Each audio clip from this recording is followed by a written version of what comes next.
Dave Funk's aviation and air show career spanned over 31 years. He flew over 100 different kinds of planes and helicopters.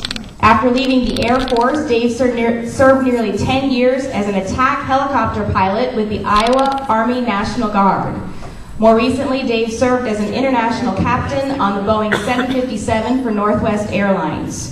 Dave currently works as an aviation security and operations consultant with Laird & Associates. He's also the current president of the Iowa chapter of the Safari Club International, the world's leading hunters' rights and conservation group. Dave has also been active in conservative political circles for most of his adult life. Dave, his wife Sheila, and their family live on a small acreage outside of Runnels. He volunteers as a reserve police officer with the Pleasant Hill Police Department. Dave is running for U.S. Congress 3rd District, and it's my pleasure to present Dave Funk.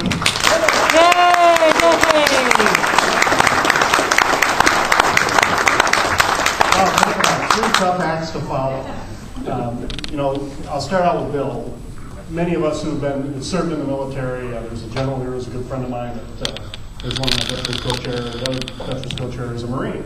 And every guy that's in the Army, the Air Force, or the Navy understands that when we retire, when we leave the military, we're done. But a Marine is simply no longer on active duty.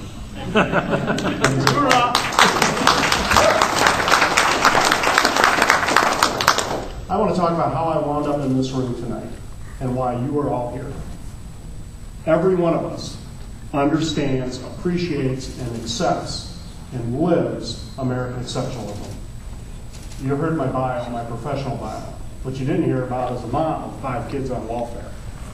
Father took off, didn't pay any child support. But yet she worked her way out of that system. And by the time I was in 4th grade, my mom was working as a medical secretary in Buffalo, New York. And we were out of that system completely. She remarried, and we wind up moving out to the suburbs and moved in next door. I wanted to be a pilot, and we happened to move in next door and tell me this isn't God's will, to an airline captain who flew for American Airlines, and his son is one of my best friends to this day. And he gave me a little roadmap. He said, here's what you do, Dave. If you want to be a pilot, you got to do X, Y, Z in the right order to get there. And I really wanted to fly, and jobs, make $2 an hour at that time, 1974, 75, 76 in Buffalo, New York, washing dishes. And I like girls in cars too, but I had to make a tough choice. Couldn't have flying lessons in a car and a girlfriend. It really wasn't all that hard. I was such a geek, I couldn't get a date anyway. So I wound up riding my bike to the airport 11 miles to Niagara Falls International Airport the summer of my junior year. And I earned my private pilot license, and I go in the Air Force. I finished high school a year early. There's no jobs. I got to figure out a way to pay for my education. And I want to serve my country, and I want to see the world. And those suckers sent me to Omaha.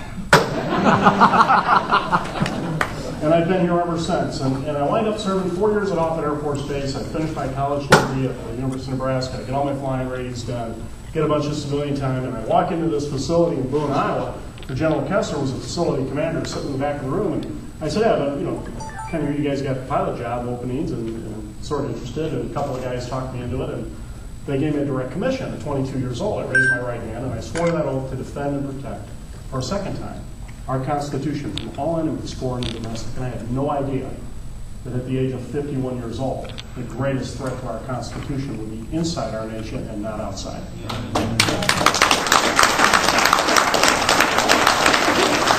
Anybody that's been in the Air Force or in the military in the United States as an enlisted man, you remember your ID card had an expiration date on the back. When you were commissioned, it says indefinite. That oath never goes away. You have to resign your commission. I am still a commissioned officer. I just happen to be in the retired reserves. And so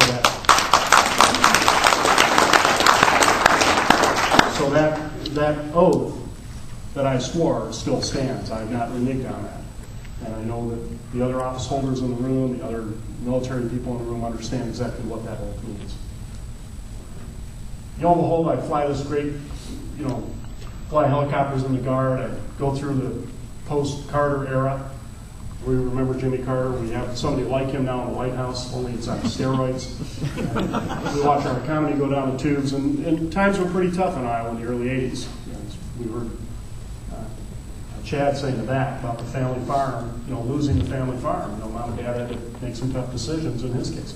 I did whatever job I had to do to pay the bills, and I wind up eventually kept my eye on my goal. I wound up a pilot at Northwest Airlines at 28 years old.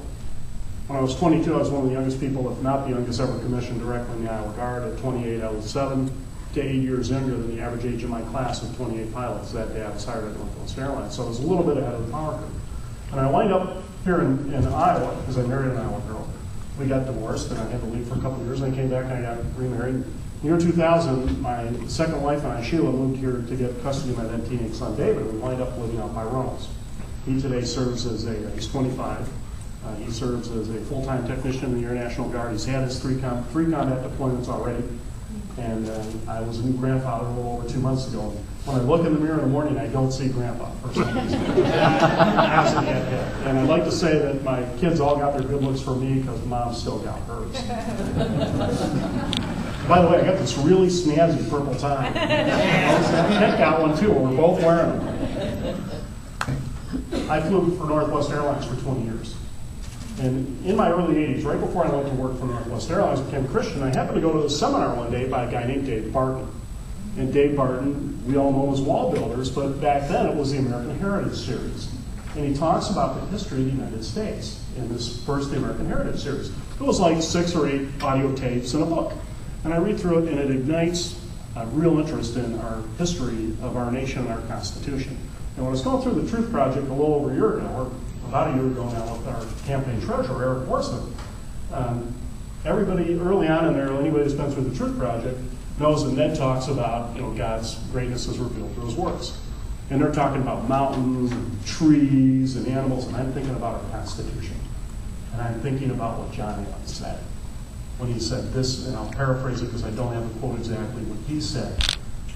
Our form of government, our Constitution, will only work for a moral and a just people.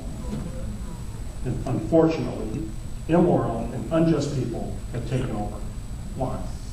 Because we've had great prosperity, and we haven't paid attention. And a bunch of people with no morals who are unjust have gotten in a room with our checkbooks, and they've written a lot of checks. Not just on our accounts, but on our kids, and grandkids, and our great-grandkids.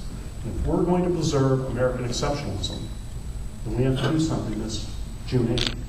We have to pick real conservatives in these primaries. As Bill says, constitutional Christians.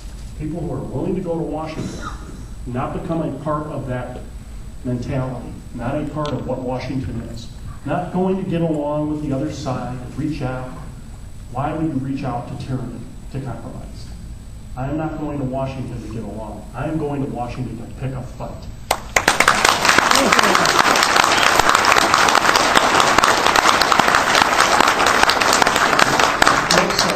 Those letters from home, those letters saying, Dave, do the right thing on this bill. That is just like the letters a soldier gets at home in a war zone, that he knows the people at home are back with him. They're with him. They're on your side. Hold me accountable. Hold every one of us accountable. We are the fourth leg of government. And the only way we will preserve this nation and reverse the leftward direction of this country and restore our constitutional republic is to elect a conservative majority in the House of Representatives. We can stop them with the power of the purse string. And then in 2012, we pick a real conservative candidate for president. We don't let the left pick our presidential candidate in 2012.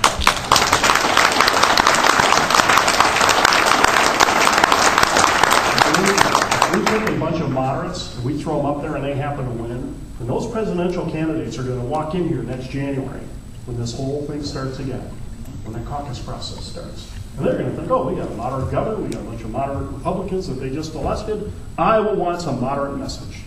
And what are we going to get? A moderate presidential candidate. And what will happen?